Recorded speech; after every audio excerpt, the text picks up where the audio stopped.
When I first enrolled at the Interstellar Academy, I didn't think the hardest part would be my mouth.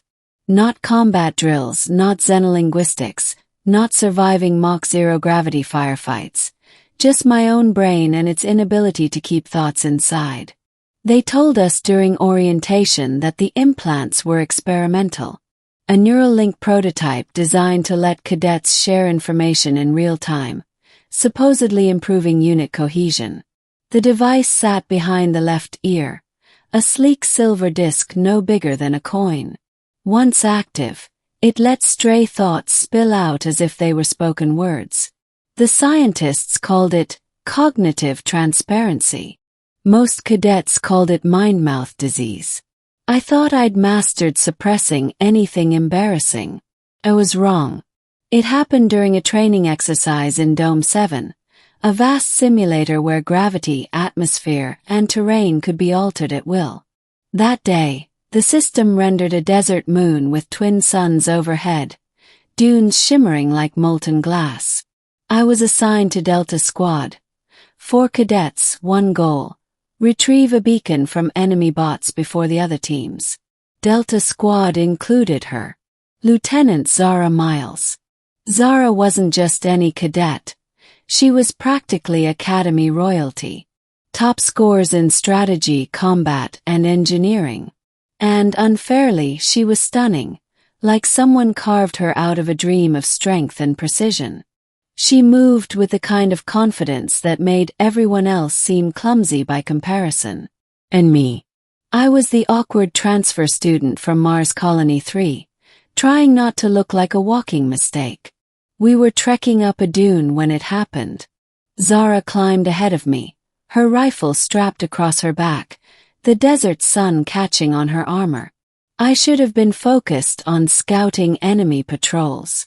Instead, my treacherous brain whispered an observation I'd never admit out loud. Her butt looks unfairly good in that combat suit. The neural link buzzed, and to my horror, the thought transmitted as crystal clear speech. It wasn't just in my head anymore. It echoed in the squad's comms. Everyone froze. Cadet Brandt, our squad joker, snorted so hard he almost dropped his weapon. Sarah, our quiet medic, pressed a gloved hand over her helmet like she was praying for my immediate vaporization. And Zara, she turned her head slowly, her eyes visible through the visor's dim blue sheen. "You think my butt looks unfairly good," she repeated, her tone unreadable. If a sinkhole had opened beneath my boots, I would have thanked every god in the galaxy before diving in. I stammered, hands flailing. It was the implant, I didn't. Then Zara did something I'll never forget. She smiled. Not a polite smile. Not the tight, forced grin of someone tolerating an idiot. Whoa. This was sharp, mischievous, dangerous. "Well," she said through the comms, "you're not wrong." My heart stopped. Brandt wheezed like he was dying, muttering, "Oh stars, this is better than training vids." Sarah just shook her head, muttering, "You're doomed, Kai." But Zara wasn't done. She strode back down the dune until she stood eye to eye with me, her shadow cutting across the sand. "Since you're so observant, why don't you keep your eyes on me? Make sure my unfairly good but doesn't get blasted by enemy fire." And with that, she turned, marching up the dune again. The others followed, but my legs felt made of stone. My brain screamed at me to shut down entirely. Yet deep beneath the panic was a spark, something thrilling, terrifying, and impossible to ignore. The strange bond. The mission didn't go smoothly. Our neural links were supposed to help us coordinate, but after my little broadcast, every stray thought became a minefield. I tried to keep my mind blank, which of course made it worse. Don't think about her butt. Don't think about her butt. Transmission sent. Brandt nearly fell off a rock laughing. To my surprise, Zara wasn't furious. She seemed entertained.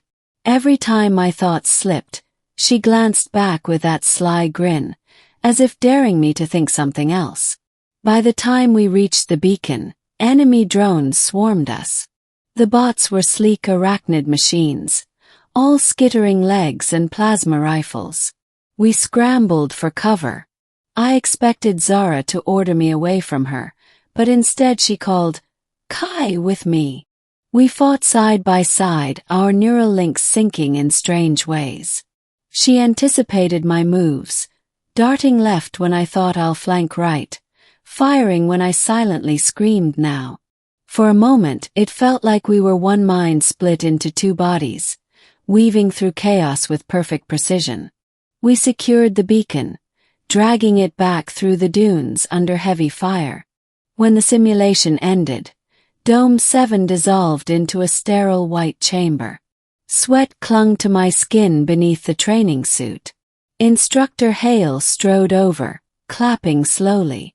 Delta Squad, impressive synchronization. Except for...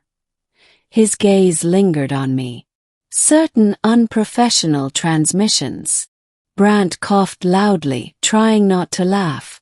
Sarah rolled her eyes. Zara. She simply patted my shoulder and said, "Don't worry, sir." Kai's honesty kept morale high. I wanted to crawl into the floor. The secret behind her reply. That night in the barracks, I lay awake, replaying every humiliating moment. The academy was ruthless. One mistake could get you reassigned or worse, expelled. I was sure Zara would report me. But she didn't. Instead, a private ping lit up my neural link. Zara's voice entered my mind, smoother than before. "Meet me in Hangar 6. Midnight." My pulse spiked. Was this a trap? A reprimand? Or something else? I went. Hangar 6 was dark, filled with the silhouettes of training ships. Zara leaned against a crate, arms crossed, helmet tucked under her arm. Without the visor, her face looked even sharper, eyes glinting like twin shards of steel. "You're probably wondering why I didn't get you expelled," she said. Yeah. That thought crossed my mind. I smirked. "It's because you told the truth." And blinked. "About your butt?" "About everything," she corrected. "Most cadets use the link to hide. They filter their thoughts, present what they think instructors want to hear. But you're raw, honest, even when it embarrasses you." "That's not exactly intentional," I muttered. "Doesn't matter. It makes you trustworthy." I didn't know what to say. Trustworthy wasn't how anyone had ever described me. Then Zara's expression softened, and she leaned closer. "And between us, the implants, they're not just for training. They're a prototype for something bigger. Command wants soldiers who can't lie. Entire squads linked by truth." Her words sank in like cold water. A future of soldiers stripped of privacy, every thought exposed. Sounded like a nightmare. "You don't like it," Zara observed. I shook my head. "No one should be that exposed." Her lips curved again, not mischievous this time but almost relieved. "Good. Then maybe you'll help me stop it." The conspiracy. Over the next weeks, Zara pulled me deeper into her secret. The academy wasn't just training cadets. It was running covert trials for the Cognitive Transparency Project. Once perfected, the implants would be mandatory across the fleet. "Imagine an army with no secrets," Zara said one night in the data archives. "Perfect obedience. No hesitation. Command wants soldiers who can't question orders." "And you're against it?" "Yes." She nodded. "I believe in trust earned, not forced."